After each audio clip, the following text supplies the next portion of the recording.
E agora, nesse terceiro bloco, a gente continua nessa saga de restituição, né? Porque o senhor dedicou a vida com suas próprias filhas dentro de casa, assistindo a entrega dos pais para uma comunidade inteira. É uma honra, eu sou muito amiga da sua filha, tive a honra de conhecer o senhor e trazer aqui hoje para a gente conversar. Mas não era só uma escola, o senhor não queria só uma escola, o senhor queria mais. E aí vocês foram para esse posto de saúde construído em 3 meses. E daí, as histórias ali da carência da população em termos de saúde eram muito grandes. E tem uma história em particular que lhe é muito cara, que é a história do Marquinhos. Sim. Conta pra gente esse encontro. Olha, é o seguinte, eu sempre, como educador, eu sempre dei muita força à questão da saúde também. Então, lembra que eu comecei a negar o pão às mães que tinham filhos e que não faziam o acompanhamento da gestação e, sobretudo, a carteirinha de saúde das crianças. Com carinho das vacinações e todo o acompanhamento. Mas nessas visitas que eu fazia e nas reuniões que eu fazia ao sábado à noite, numa ocasião, apareceu um casal levando num carrinho de cimento uma criança, viu? Levava 2 no braço, um no braço do pai, outro no braço da mãe e um no carrinho. E depois que chegou lá, a criança escorregou do carrinho e começou a rastejar no chão. Eu vi aquilo, então me aproximei do pai e o pai me contou a história. Era uma criança deficiente física de nascença e teve paralisia infantil. Então a criança não andava, rastejava no chão. Chamava-se Marquinhos. Eu não tenho filhos, sou casado, mas não tenho filhos. Então eu já tinha adotado algumas crianças e chamei a mulher e mostrei e falei assim, vamos adotar essa criança? A mulher já topou, vamos. Nós procuramos os pais e os pais falaram, não deixaram. Mas eu falei assim, olha, nós não vamos adotar, mas deixa nós tomar conta dessa criança. Ele deixou. Então nós levamos para minha casa. E o seguinte, eu como bibliotecário, eu era colega da mulher do Campos da Paz, diretor do Sara Kubitschek. A Elcita era bibliotecária do Senado, eu da Câmara do Senado. Eu procurei Elcita, eu estou com uma criança assim, eu posso levar para o Campos da Paz? Ele falou, tá, e pediu, e nós fomos. Eu, a Dione e a criança.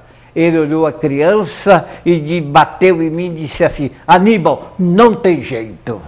Mas a minha mulher é muito espontânea, ela chamou e bateu no peito dele, doutor, o senhor faz o que tem que fazer, Deus faz o resto.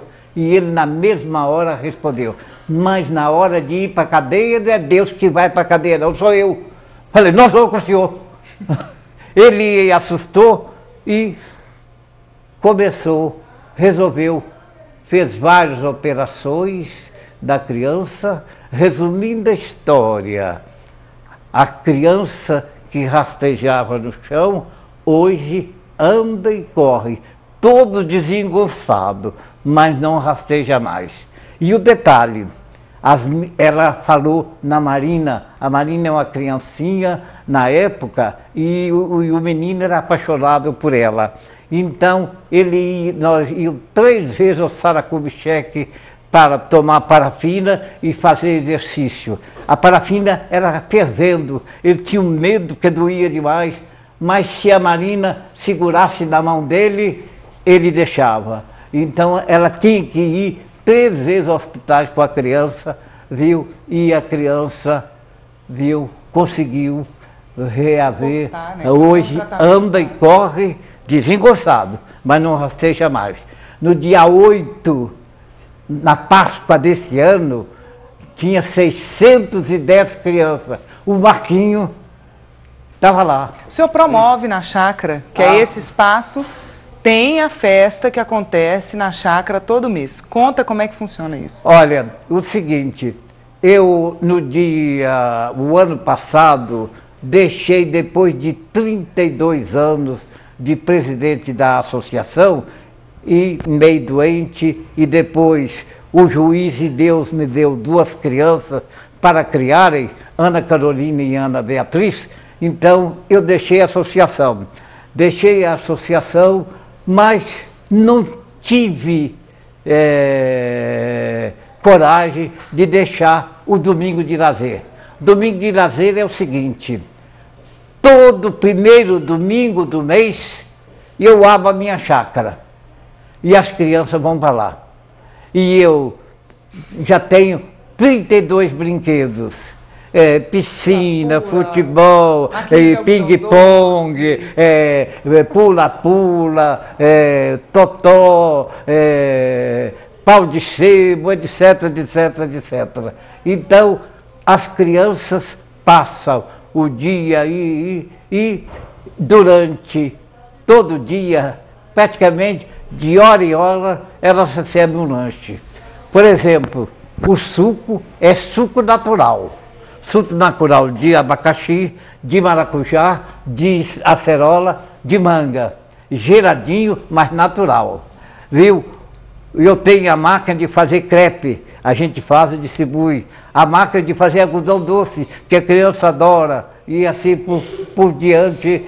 Tem, a gente faz caldo de cana, que eles gostam também, viu? E assim a gente entretém as crianças, e as crianças adoram, e a gente não perde esse contato com as crianças, que eu acho que são os meus pombo-correios. Quando eu preciso de alguma coisa para a comunidade, eu falo para eles, ó, leva para o papai.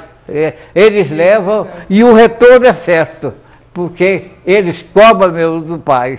Não, imagine a gente conversando na sua casa, eu me deparo com essa história e eu perguntei, senhor Aníbal, isso não virou um livro? Porque essa história é fantástica. A gente está falando de um senhor que comprou um terreno, como tantas pessoas têm, e ao invés de só comprar o terreno, construir sua casa e morar feliz para ter a sua casa de final de semana... Que não fiz até hoje. Cuidou da comunidade inteira. Esqueceu de olhar para o umbigo e olhou para o mundo. E o senhor criou um mundo de pessoas. E aí o senhor foi lá dentro e me buscou isso aqui, que é uma colaboração do repórter Elton Scartazini, que é uma compilação de histórias. A gente falou muito pouco. Esse livro tem muitas outras histórias. E aí eu perguntei, senhor Aníbal, cadê a publicação? Falei, não precisa de publicação não, já fiz tirando de letra com o livro virtual, vamos mostrar que está pronto, a gente precisa publicar. Sim. E tem muito mais, o senhor tem muito mais acervo. Eu tinha, muita gente me pede para escrever, muita gente. Inclusive, a minha vida, que é uma, como é que se diz, é toda, eu me sinto sendo preparado para essa ação desde criança, entendeu? Sendo mandado para um orfanato, uma escola agrícola em São João del Rei. Eu saí com 8 anos, a primeira vez que eu voltei para ver meu pai e minha mãe, eu tinha 28 anos, passei 20 anos sem ver, entendeu? Encontrei uma criança, quando eu ia ali atrás, eu bati assim, quem é você? Ele falou assim, e eu sou seu irmão. Era barrigudinho, gordinho, ele hoje mora em Brasília, viu? Mas então eu tinha vontade de escrever. A Castelo Forte, então deu a ideia, mandou o jornalista fazer entrevistas. E nós aproveitamos em 2005, que estava começando o PEDOT, e a primeira reunião do PEDOT é Plano de Ordenamento Territorial de Brasília. A primeira reunião do PEDOT foi em Casa Grande, porque nós queríamos permanecer rurais. Então, nós fizemos tudo para começar lá, para a gente logo dizer, nós queremos ser rural, não queremos ser urbano não, mas rural. Então, o seguinte, começou aí, como tinha muita gente, o Oscar Trezini começou a fazer entrevistas. Entrevistou mais ou menos umas 60 pessoas, entendeu? Entre autoridades, entre companheiros, a minha, a Dione, as meninas, e ao povo, e fez, e resultou isso. Mas a publicação, eu como bibliotecário, sei, é cara. Então, nós não tivemos ainda meio de fazer. Quem sabe é a deixa, né? Eu quis aproveitar o Banco do Brasil. O Banco do Brasil, o ano passado, ele fez um concurso de tecnologias sociais. Eu apresentei praticamente 15, inclusive Adote o Nascente, viu? E eu sempre terminava pedindo ao Banco do Brasil que me ajudasse a publicar o livro para divulgar para as comunidades carentes. Que elas também podem. Que elas também podem fazer. Casagrande não é exceção. Se Casagrande conseguiu, os outros também podem conseguir. Basta apenas união. Com união se resolve tudo. Tudo. Seu Aníbal, obrigada. Ok, eu que tenho que agradecer. A gente chega no final, que eu não queria parar essa conversa. Porque o entusiasmo realmente... Pedir desculpa, porque a gente tá muito feliz. Realmente... É uma história incrível. Feliz, porque, olha, geralmente as coisas, depois que a gente parte, que vem... Não, eu estou recebendo as coisas em vida. Deram, por exemplo, o nome lá do centro comunitário, o meu nome, na reunião próxima do segundo domingo do mês de junho, a comunidade vai reunir e vai fazer um abaixo-assinado para o governo pedindo que ponha, viu, o nome de Casagrande e meu nome. Olha, isso é um retorno.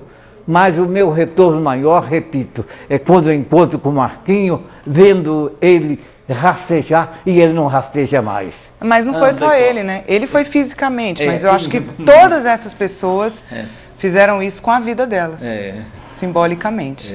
Né? Ninguém rasteja mais em Casagrande. Não. Obrigada. Ok. Gente, essa história incrível fica hoje registrada aqui. Vamos nos unir então, vamos começar uma causa em prol da publicação desse livro? Eu te convido, entre em contato com a NBTV, vamos articular isso, a união faz a força. E que força, hein? 80 anos. Que joia. Eu que fico contente. Tá? Ok.